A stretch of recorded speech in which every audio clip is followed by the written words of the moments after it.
I don't have the official stats in front of me, but I think in the history of this great rivalry, joining us right here is the only man who's won the game as an assistant coach, an acting head coach, and a full-time head coach. University of Michigan's Sherrone Moore here on the Rich Eisen Show. Good to see you, sir. How are you? I'm great. I'm great, man. I'm excited. Preparation is hard at work. The guys are attacking it every single day. We had a great Monday yesterday, great Sunday, and Tuesday's been awesome so far. The intensity, the attention to detail is at an all-time high, and just ready to go. How do you lock them in? How do you do it? Or is it just the opponent does it on its own? What do you do? What do you think? I mean, our team meeting we had on Monday, we talked about the Maryland game, where we're at. We moved on pretty quickly. And, if you're a player, a coach, an alumni, someone at Michigan, there's not much you have to say to get ready for this game. You're preparing for this thing 365 days a year. You don't win the game this week, right? It's based on what you do in January through now. So there's been a lot of preparation up to this point and preparing for this game. So there wasn't much to say. The focus of these players is at an all-time high. The guys, the urgency is at an all-time high, and we're just going to continue to prepare like we've been preparing for these past 5 games. When did you? Because again, you're from the state of Kansas. You played, your college ball at Oklahoma with our guy, pardon me, Gerald McCoy. Yeah. When did you first get a taste of this rivalry where you're like, okay, I get it? When was that moment for you? When I first got it is when I first got here in 2018. That's you felt the difference. And then when we went down there in 2019, it was not a good result for us.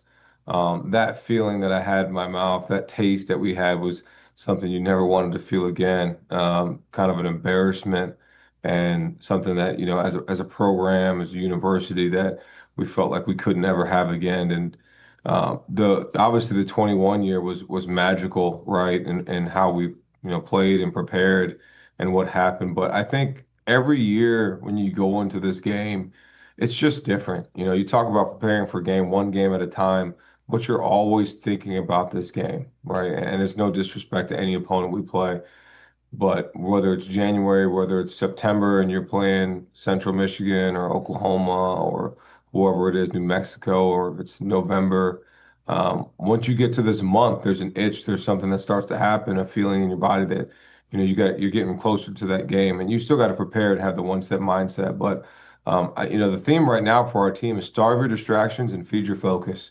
There's a lot of things, there's a lot of deterrent factors out there that can get you off of your path, and people telling you you're doing a good job, or how good you are, or what this is, and we can't even feed into any of that. We've got to really reset our focus to what we're doing and go attack. Yeah, I mean, if you don't mind taking a couple minutes here to just linger on this for me to share my story, my first taste, because I'm from New York City, and I didn't know anything about Michigan growing up at all. The state, didn't know the culture, didn't know the people, didn't know the school, didn't know the rivalry, had no earthly idea until I showed up on campus and was told by everybody, hey, these games you're going to, Notre Dame was the first one, and like, hey, enjoy it, soak it in, Michigan State, we got to win that one too. But it all does come down to the week that we play Ohio State. I'm like, really? They're like, really? And then the first game was in 1986 season, and the quarterback of the team guaranteed to win. And it pissed off the head coach at the time, Bo Schembechler, and the quarterback's name was Jim Harbaugh. Yeah. And he did do it. They went in the horseshoe and they won it and went to the Rose Bowl. And I'm just wondering, did Jim share anything with you when you first got there, or when you were, again, taking over for him that one time a couple of years ago about this? Did he share anything with you throughout that process? At that point, we'd been in it a couple times, Right. and been in the game and rivalry. The thing he just told me when I had to take over him for him 23, because we had a special team. We had a team that had been together for years. I just had Trevor Keegan text me just now, and Blake Corum, the other day, and just texting with those guys, and Trevor's like, "How you feeling? Are you feeling dangerous? Are you feeling confident?" Nice. And it's just different, right? And the thing that Jim told me, he said, "Just do you." He said, "Do you, and you'll be just fine. You'll have success, but just trust your training, trust the players." Yesterday we talked to the team about trust in your technique and trust your coaches, but at the end of the day, you got to trust your brothers. And that's what this game is all about. It's trusting everything and all the work you've put into this point and winning your one-on-ones. Okay, in the few minutes I have left for you, I be upfront. I said at the very beginning of my program before you joined that the general sense of this conversation between the two of us is do no harm. Okay, that said. Yeah. A 23-year-old and Max Bredesen, who's been there, done that, walked out of Maryland on crutches.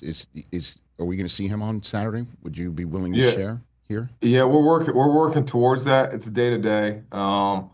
If anybody could play in this game with the injuries he has, it's Max. So we're working towards pushing him in that way, but we'll find out more as the week goes. What about your running back room right now? Yeah, Jordan Marshall's fully healthy. He'll be ready to go. Okay. And along with, we got Bryson Cousdale, who played last game and played a really good game, and Micah Capana and Jasper Parker. So feel good about that running back room. You wish you had Justice Haynes, but feel good about where we are. Coach Alfred has done an outstanding job developing all those guys, and the O-line is progressing exactly how you want them to. And I feel extremely proud of this offense. The defense, obviously, and how they've played. They played so physical. They played, they're star-studded everywhere. But to start 6 freshmen on offense and 3 redshirt freshmen on offensive line is pretty incredible. And to be where we're at right now with those guys, it's a credit to how hard they've worked, and it's fun to watch, man. They keep you young. And what's really cool about this is like our starting left tackle, Blake Frazier's dad, played here, and watching the look in his eyes when we had the team meeting yesterday and we started talking about the game, and we started, we went to walk through. There was a different look in everybody's eyes. There was a different intensity. It wasn't tight. It was loose, but it was just extreme laser focus on the task, because they know, like, all the things in the building, everything that they see every single day, all the times we talked about this game, it's here. So there's no room for error, but there's no room to panic, right? Pressures are privilege, and as long as you're prepared, there's no real pressure. So we got to continue to just attack every day like we've been doing. And I don't want you to reveal the playbook, but how about this as a general question? Have you been running an offense over the past several months with plays in your back pocket to set up for this game that you're about to pull out on Saturday?